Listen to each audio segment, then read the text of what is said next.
Welcome to Business Mastery with Don Kennedy, your quick under 45-minute dose of expert insights and strategies to make a positive impact on your business and life. Let's get started. Hello, and welcome to this episode of the Business Mastery Podcast. So are you known for you? Is your company known for the company? And why it's important as the owner and founder to also have a personal brand for a number of reasons.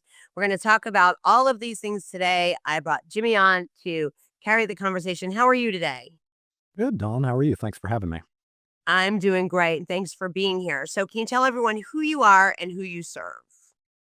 Sure. I'm Jimi Gibson, VP of Brand Communication for Thrive Internet Marketing Agency. We're actually celebrating our 20th anniversary this year, which is sort of a crazy unicorn in the digital marketing space. And yeah, we just help business owners leverage the power of the internet. And we work with small business owners, mom and pops, solopreneurs, all the way up to enterprise, multi-location, franchise. And we don't specialize in any particular industry. We have certain industries that we consistently work with. But yeah, we just feel like everybody has the right to be able to leverage the World Wide Web and the way to grow their business. So excited to talk about our topic today. All right. Yeah, I'm excited too. And you're right that the internet has changed things. So before we even get into our topic, because you've been around for 20 years, by the time we're recording this, this was 2005. In 2005, I think everyone was still occasionally using like AOL. And I think like there were the portals and everything was in there and you had to pay to get in there. And you were paying like AOL or Yahoo to host your website so that it would be pushed out to people. Before we go any further, because the internet does not operate that way anymore for business, you don't have to pay to get listed, for example, Google. What changes have you seen there that we need to be aware of? Because we're going to be talking about adding, and maybe not adding, but tweaking an additional brand, relationship with the founder himself. In the beginning, the way the internet was structured is the companies had to pay to be hosted. Yeah, I think you're right. If you dial back in our little time machine all the way back to 2005, Yeah. it's a quite a different world that we're in right now. Back then, it was about some black hat techniques of keyword stuffing. Folks used to make keywords sort of transparent on the website, so they would show up. There was also a lot of discussions about backlinks, and backlinks are still important, and we can talk about that. Yeah, it was a little bit of the Wild Wild West, and folks who benefited early on sometimes carried that into the future, and sometimes the algorithms over the years have rewarded the good way to go about it and have penalized the bad way to go about it. And, uh, I think Matt Bowman, the founder, realized early on the power of organic search over paid search.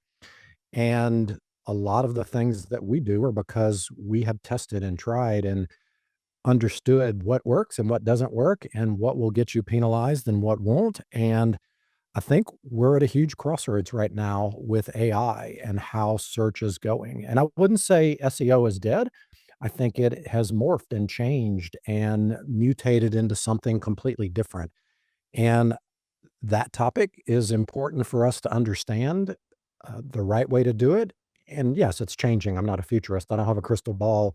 I'm not going to tell you that something that happens today is going to be the same in 6 months, because it is rapidly changing. If you have any uh, awareness of what's going on in the world of digital marketing and AI, you blink and it changes the next day. So, happy to share what we see is working and what has worked for ourselves as well as our clients. And I think if you want to succeed in business, you have to have some knowledge of what's going on with AI. And I would say that's the biggest change that we've seen, even more than some of the fundamental algorithm shifts over the last 20 years. Yeah, I agree. And we'll definitely dive into the AI because now we have what GEO, AEO, Yep. these other sort of search optimization things. But before we go there, because our original context was like, why do founders need to have a brand inside the brand? And how is that working? And why is that so important, particularly for internet marketing, right? So there's some resistance sometimes where it's like, well, that's my personal Facebook page, or that's my business, LinkedIn, or let's talk about kind of how these all fit together and why it's important, especially for some of the local businesses and the ones that may be regional. So, when you open the apps, you can see this person over here and you want to relate that person to this over here.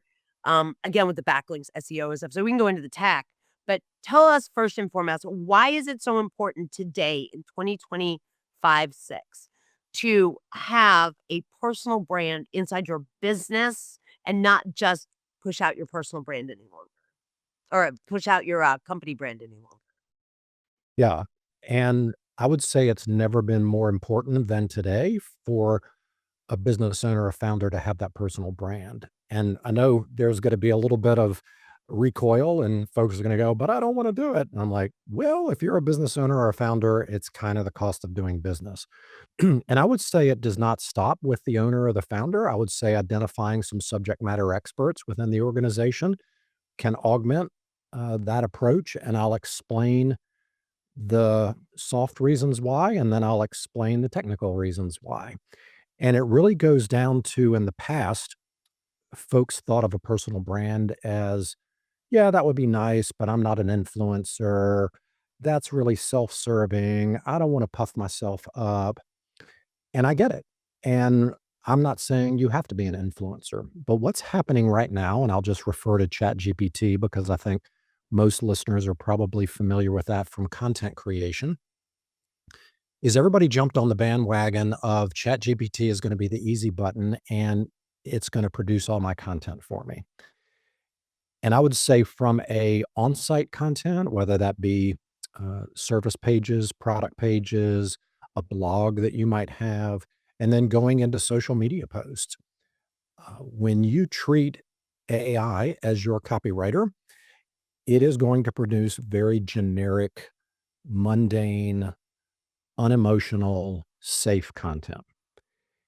And if everybody's doing that, what a wonderful opportunity for you to stand out in the crowd and have an opinion and talk about why you started this business in this particular location. What is the history behind it? What are the scars, bumps, bruises, and wins and champagne toasts that got you where you are today? And what we're seeing, and I would say I'm not saying this anecdotally, I'm saying this from the 1,000 clients that we actively do work for, is Google has a structure called EEAT: experience, expertise, authority, and trustworthiness. And these AI engines and large language models have picked this up in how they evaluate whether they present somebody, a business, as the answer to a question, the solution for a product or service somebody's looking for. And when you are the owner and you are the founder, you are the one that knows all of that and can communicate that. And I also mentioned it's good to have a subject matter expert as well because they can carry some of that load for you. But when it is very specific content and the authority of owner or founder or VP or COO or whatever the case may be is attached to that content, then that immediately filters through basic organic search that is still around, AI mode. We'll talk about AEO, which is answer engine optimization. We'll talk about GEO, which is generative engine optimization. And I would say if you are willing to put your brain out there and all of your experience, you are going to be way ahead of those who are still hitting that easy button of ChatGPT to create their content. So that's the big kind Yeah. of answer, and then we can dig in specifically to any of those. Sure. So I would like to unpack first this idea of what you called safe content. So I know there are people listening who have used ChatGPT for copywriting, and admittedly, I have put things up into ChatGPT to summarize, and I have asked ChatGPT not to necessarily generate our content voice, but to give us like a schedule of things that we should do based on our strategy. So, what do you mean by safe content? Like, are we changing the way that we are organizing and loading content, whether it's posts or articles. When you say safe, what is it stripping out personality, or is it safe as in it's not offensive to anybody? Let's figure out first of all what we mean by safe, because I almost guarantee you everybody in the audience and myself, I fully admit, have used ChatGPT for lots of things related to content. Um, so what's safe? What does that mean? Well, you touched on some of them. I and the agency have been working with AI from a content perspective since ChatGPT launched. And of course, now we have Perplexity and Claude and Gemini and all of these other tools. They each have their own pluses and minuses. They each have their own ways that they interact with you. Yes, you can create a custom GPT, which is basically a closed environment that you can load in brand information. You can have a different GPT for every client. And yes, it will know the basics of what that brand personality is. Is it more formal? Is it more conversational? Is it got a little bit of humor and snark to it? But there is a point where it will uh, respond back to you and say, I would not recommend you phrase it this way. This is not inclusive. This is not respectful of other individuals, so forth and so on. And so there are filters and governing language around how divisive or how opinionated these large language models will generate content. And so when your brand plants a flag for a particular type of, let's just say, a service, and you have a strong opinion on how that service should be done, and the personality of that business is maybe a little rough around the edges, you're going to have a hard time allowing ChatGPT to write the majority of your content. And it also doesn't know the struggles, the founder's story, the bruises, the scars, all of those things that make that content very rich and gives that experience to the reader. Um, and I would say for many, many organizations, it would probably look from the surface that it's doing a great job. All the time, we work with companies building their websites, and they'll say, no, we'll handle the writing. As soon as they give us the writing, we can tell it was written by Yeah. ChatGPT or a similar type of software. And what it's missing is all the things that I say are safe. It's missing the heart, the emotion, the empathy, the nuance, the humanity. And they may get there. I'm not saying they won't, but right now, it just doesn't feel alive. And so I think that is basically what I'm saying. And you would have to, we'd have to work through an exact use case for me to be able to tell exactly what that is. And yes, it is educated on many specifics. The other thing that can happen, and I'm sure you may have experienced in some of the listeners, is it will hallucinate and it will guarantee you that it's telling you the truth. And if you don't know, then you may put out something that could be very damaging to your brand because ChatGPT said it was true. But, if it doesn't know, it's just going to make it up. And so you have to police it and pull and tug. So I know that was probably a little bit longer answer than you were looking for as to what's safe, but I think it's good for people to understand the reality of what's going on and to use it for what it is. It's a tool. Right. Yeah. Trust but verify. Right. I mean, Yes. if you are using ChatGPT for research or anything, always at the end of the prompt include all original citations so that I can check them.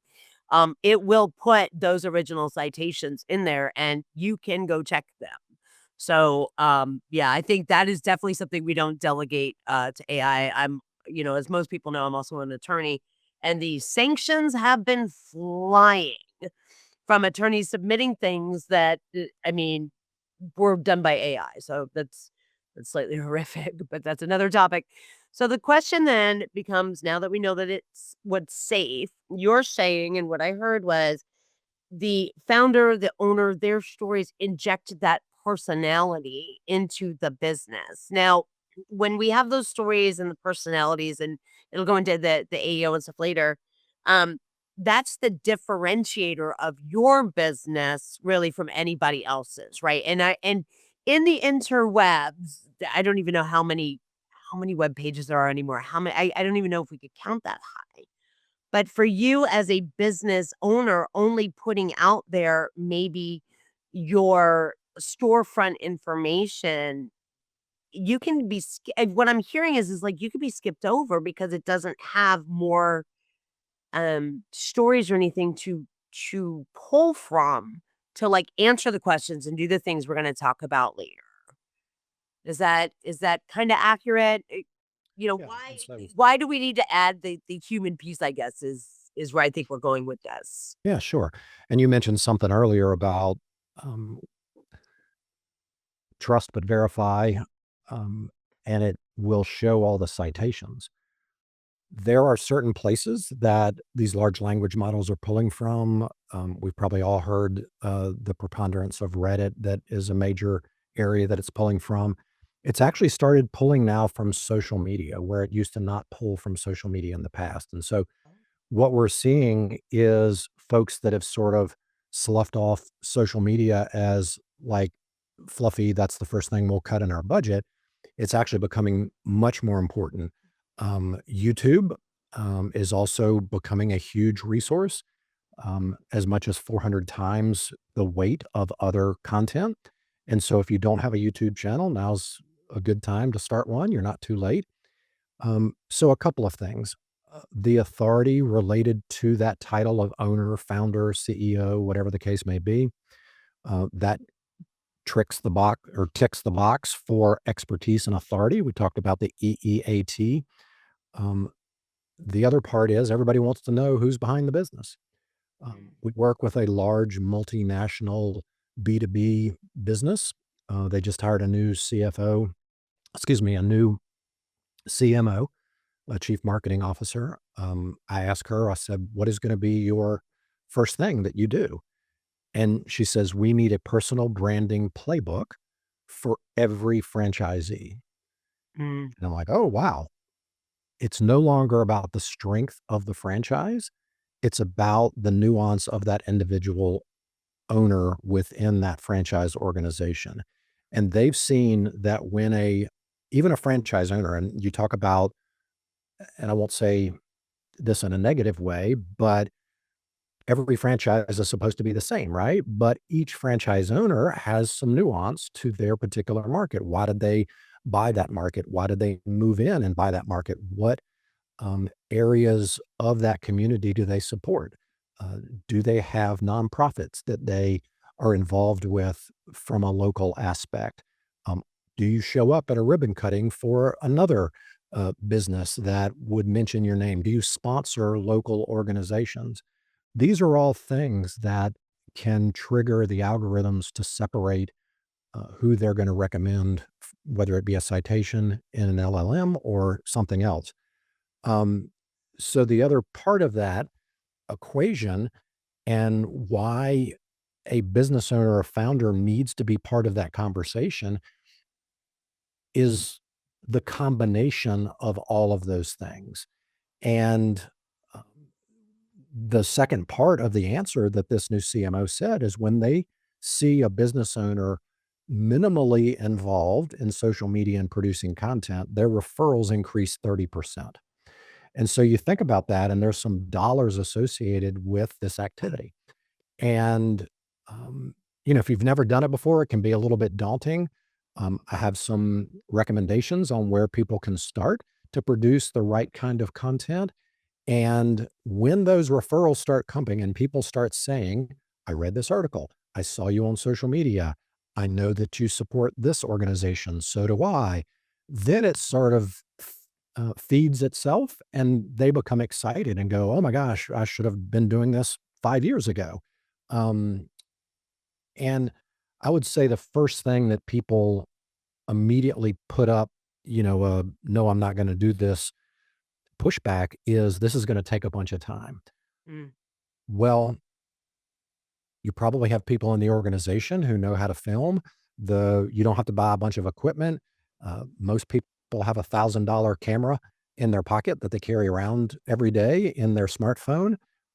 There's probably somebody on their team who's managing similar things. And yeah, we just need to talk about it as an organization, but minimally, you should be showing up on a regular basis for all the reasons that I just described. So I have to ask, is AI the reason for this push of putting the person behind? Is this because of the proliferation or, in your opinion, of like the chatbot customer service and like all of these things where people are like, no, I actually want to deal with a human, or no, I am really tired of pressing two to connect to tech support and three to connect to billing. Is this what we're seeing? Is this the pendulum swinging from everybody screaming about automation and not really touching your business so much except to keep it operating? And, now it's like, nope, we need the humans. There's some pushback. Because this is a change that I would say is only within about the last 2 to 3 years that I'm hearing you say this versus I don't know how many other marketing people and people that we've spoken with, maybe not particularly on branding, but they're like, get the funnel, do the automated, put your stuff in, talk about yourself, but really you can just set it and forget it. And, the search engine will find it over time. And as long as you update the SEO, you'll be okay. This almost sounds like we're turning that on its head and saying, well, now you really, as much as there could be some automation and things in there, there are just a lot of things where people want to connect again to the people they're doing business with. And I think that that's a pretty marked differentiation from just 3 years ago. Um, yes, Don, I would say it's a couple of things. And we talked about the soft reasons and the technical reasons. Mhm. And I would say the soft reasons is there is this overwhelming sentiment out there that the robots are going to take over.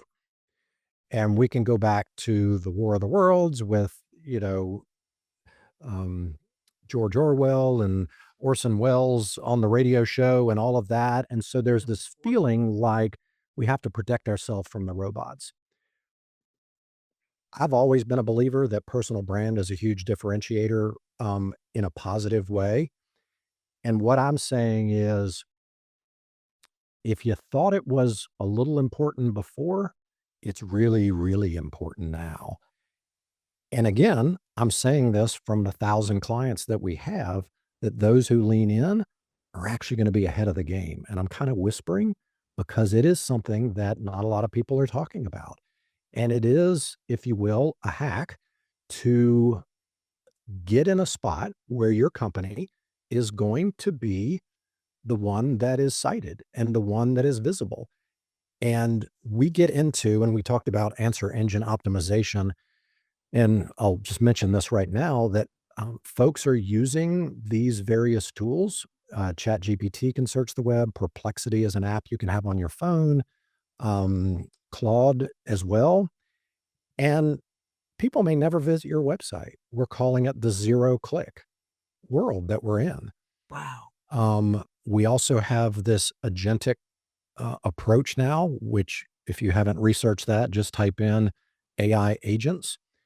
Okay. And the agents are actually going, and basically it's a little program that if somebody wants to get, um, let's just say a plane, uh, they're planning a trip to Europe, they can tell this little agent robot, go out and find me the best flight, the best hotel, the best rental car, the best restaurants.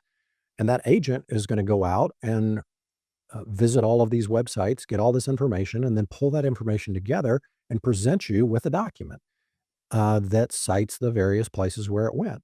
And so not only are humans in the future not going to be visiting websites, it's going to be these agents. It's our role to then direct how we want those robots to go do what they're going to do. And so that's the behind the scenes things. I do think that there's an So hang on underswell. a second. I have to sit with this for a second, and I think Okay. everybody listening us, so that just Okay. for a Sorry. second. I just want to make sure that I am like completely understanding, and I just realized as you were talking about this, I have experienced this before.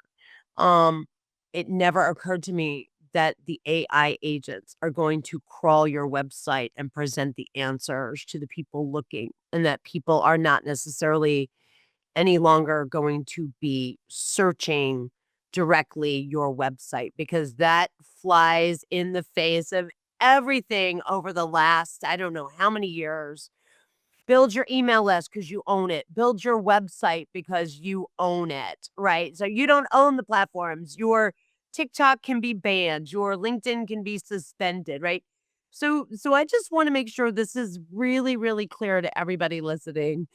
What you're saying is these AI agents, if we don't take the time to put in the humanity, the personal brand, the stories, and all the things, and get passed over by these agents, potentially for another website or provider that maybe doesn't have that 5-star review, that's a little.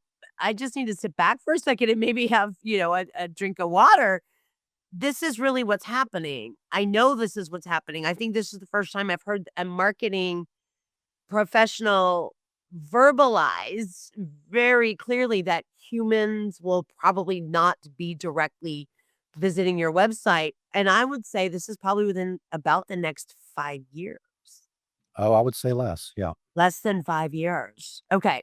Okay. So now that you gave us that and we sat with it for a second, go ahead with your next.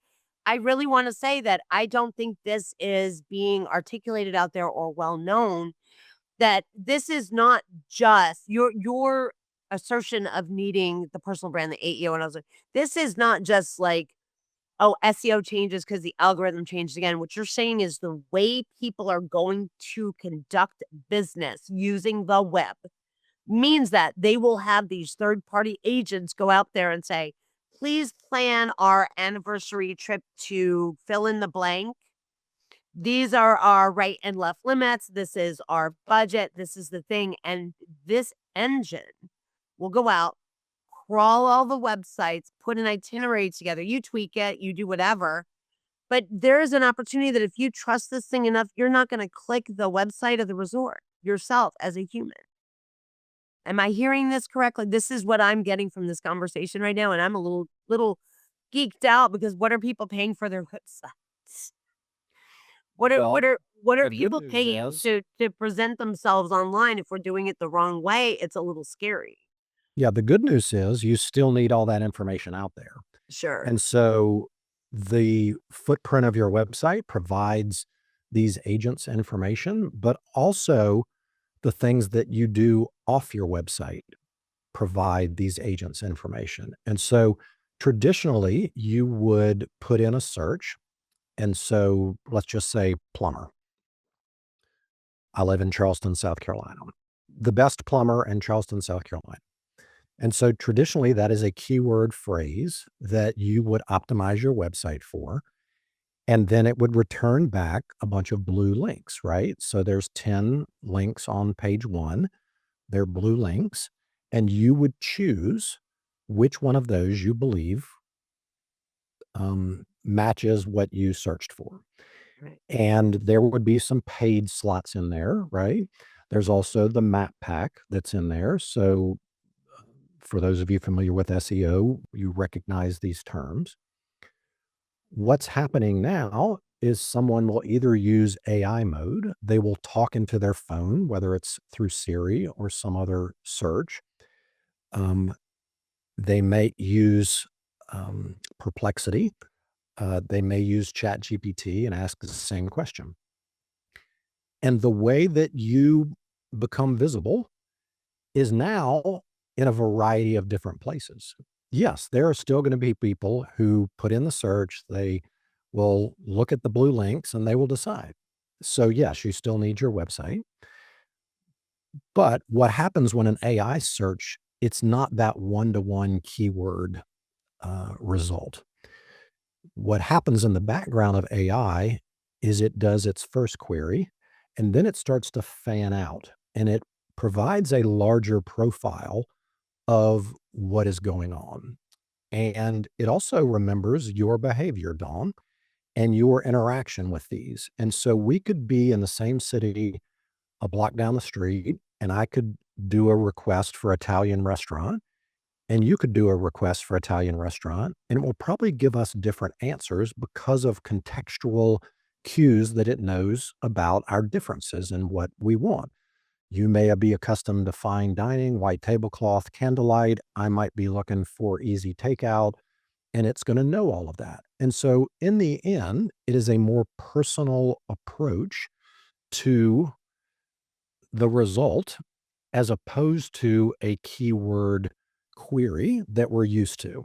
Right. And so all of this personality that flavors into what we're talking about a personal brand can also be part of that conversation. And if I if I want a more formal approach to the results, then if there are some clues about the personality of the brand that are better for me than you, then ultimately you're going to get clients that are more suited to you, and I'll get more clients suited to me because of all these things. Because in the end, whether it's Google or AI, they want to do the best to get you what you want as quickly and as efficiently as possible. Now, my wife and I just took a trip. We celebrated our 20th wedding anniversary, and we'd never been to London. And so we planned a trip and we used a travel agent. And through this process, my wife was verifying some things through ChatGPT. She said the next trip that we go on, we will probably use AI to plan that trip because of the wealth of information. Now, that doesn't destroy um, the person who is planning these trips, but that person needs to be included in the process of the discovery or the answers that are generated. And if you don't, I would say the likelihood that you're invisible very soon is probable. Okay. So the plus side of this, if we were going to call it a plus side, is if we do everything correctly, we are being, I'm going to use the word referral, even though we may not be in this context. You're going to have a better match to your ideal clients because Right. these are the people that are looking not just for your business, but for your personality, your business's personality, so your referral base, I think I would say becomes stronger. So maybe your close rate becomes higher because these people are expecting to, I guess, complete whatever they were searching with the top answer. So that's fantastic. You want to talk about having to filter through the ideal client avatars and all the things and having to put things out there specifically. What you're saying is, yeah, actually, we could get two different answers, which is great because the business owner is going to be matched to more likely buyers, right? Yeah. So the conversion is probably, I mean, I don't know. Do we have enough data to know whether or not conversion's higher or lower from AI suggestions? Do we have any data on that? Uh, Or it may be too that is a early. that is a good question. I will dig into that. Okay, thank you. Yeah, so because I would venture that very quickly we could see that your referral close rate is maybe higher from the people coming from AI because they have a level of trust in the AI generation, but then they also get, like you said, depth and richness about your company and you and how you do service and how you do products from the AI. So, I mean, this conversation turned into why do we need a personal brand to like, holy moly, you're going to be invisible. I don't know how I feel about that. To be honest with you. Normally, we go in and I do a little research. I know a little bit about it, like AEO, Yeah. TEO, that kind of thing, so that I don't sound completely ridiculous. But to hear that is like if you actually don't consider doing this, you could be an invisible online, except unless somebody purposely goes and looks for you, like in Google, your presence online could be potentially invisible in just a couple of years. So I just again, if you're driving, keep your eyes on the road, steer properly. But if you are like listening at home, let this just kind of sink in a little bit. And by the way, the goodness in this is the effort to convert, right? The cost to acquire, those kinds of things will probably go down, way down, and you'll have a higher conversion rate, more ideal matches. On the flip side, if you don't do this and you do not like step into this fully, you could become invisible unless somebody directly searches. So is that accurate, what I just said? It is, and thank you for that temperature check because I'm in this all day, every day, and I didn't want this to be a scared straight episode. Um, uh, People may have remembered that TV show from long ago where Sure, they years took ago, right? kids, yeah, and put them in a situation where they talk to prisoners to stay out of prison. Um, but yeah, I would say it's something as a business owner that, again, you can take it as a negative or you can take it as a positive. And I always look at it from the optimistic point of view that this is a great opportunity for you to communicate exactly who you are to your ICP. And it's an advantage that you have over folks who are not really paying attention because it is moving very quickly. Um, if you are freaked out about what to do next, I could give our audience a couple of things that they could focus on. Would that be helpful? Definitely. So let's just do I think we're gonna end up doing a part 2 on this, to be honest. So because we're coming up Sure. to that 45 minutes here in a minute. But I think that the awareness that's coming out of this episode and then the next things to do are great. And then I definitely want to do a second one because I want to deep dive into what is AEO? What is GEO? Why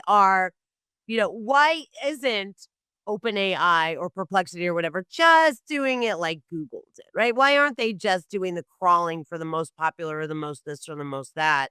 And Sure. then kind of like, why are the models so different and returning such different results? I think that could be helpful too for people to understand sort of how they're thinking, like how AI is thinking.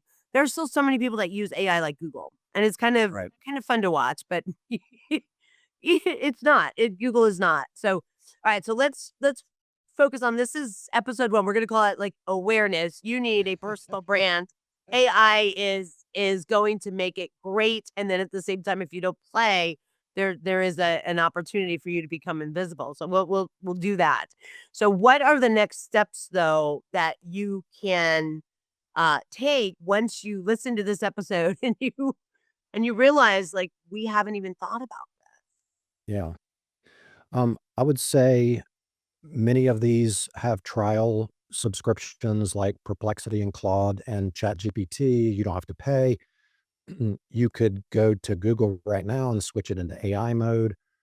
Just Google your business, Google your name, put that into ChatGPT, um, put that into Perplexity.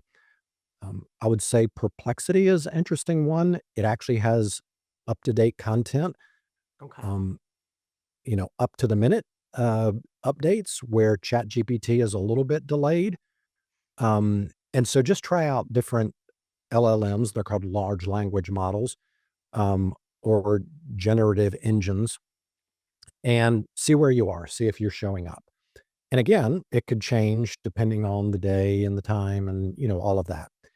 The next thing is I would look at your website, and if you don't have a frequently asked questions or an FAQ section, create one. This is actually beneficial because most of these answer engine, um,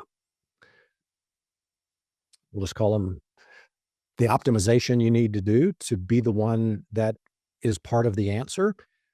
Um, it searches for questions and answers. And so look at what are the common questions that your customers ask or a prospect ask, and then put those in your on your website in that way. And I would say make sure it's the separate page. That would be one thing.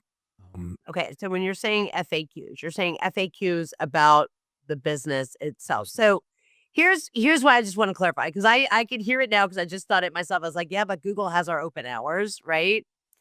So why would I want to put the FAQs on my website since I know and you've said that they're also searching Google? Is it because that's again that authority and the website is owned by the company itself? Um, because when we update Google or we don't update Google, is there a different authority if it comes straight from your website? yeah, I think um, this might be more in the technical part two of what we're doing, but Okay. there is what's called a domain rating or a domain authority, which actually ChatGPT can't really see, the same thing that Google can see. but there is a ranking or a rating of how powerful your website is.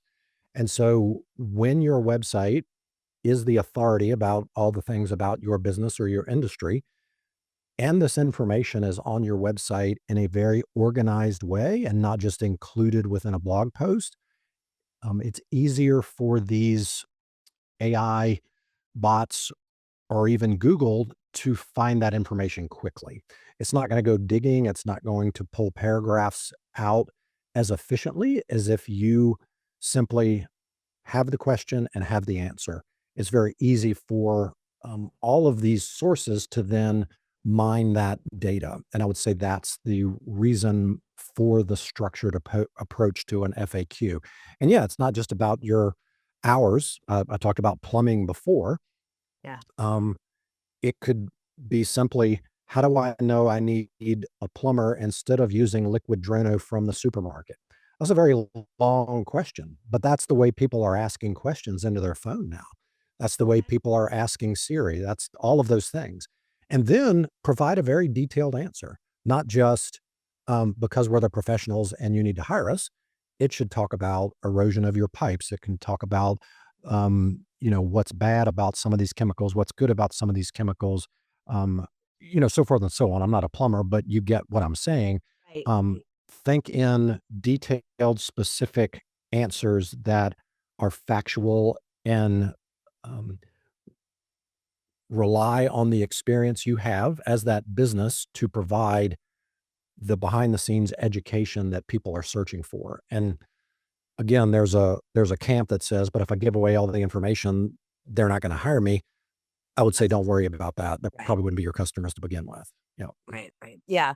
As far as people looking at it and saying you're too much or you're too this or you're too that, there's a market for everything, right? I mean, even Snoop on the Stoop, which was the elf on the shelf with the Right. dreads, right? So I mean, like there's always a market. Okay. So where can people find you? Because we're gonna call it part one. So we have awareness of what's coming on. You want to go in, you want to Google yourself. You want to take your business name, you want to Google it. And then you also want to start developing the FAQs. And if there's no about us page or a page about ownership or experience or any of that, probably want to add that as well. If you do not have about us, about our plumbers, for example, about our great people, probably want to add that. So I think if we stop here, we say there's your homework. But how can they reach you with any questions or whatever? Because we are going to do a part two and we're going to get deep into this because I really think that this would help so many business owners who are hearing a lot of different Yeah. opinions about what AI is going to do and whatever. But really, in our world, for our purpose, we just still want to be able to be seen and we want to be recommended. I don't Yeah. I don't think that's gonna that need as a business to be seen, to have awareness of what we do, and to be recommended. I don't think that changes in any way. No, no, no, no. It's just a little bit new game. Well, I'll tell you, I have a gift for the listeners. If you go to my LinkedIn page, and it's Jimi Gibson, Jimigibson, and I'll also give you the link, Dawn. I created for this very reason a 7-day email course on exactly this.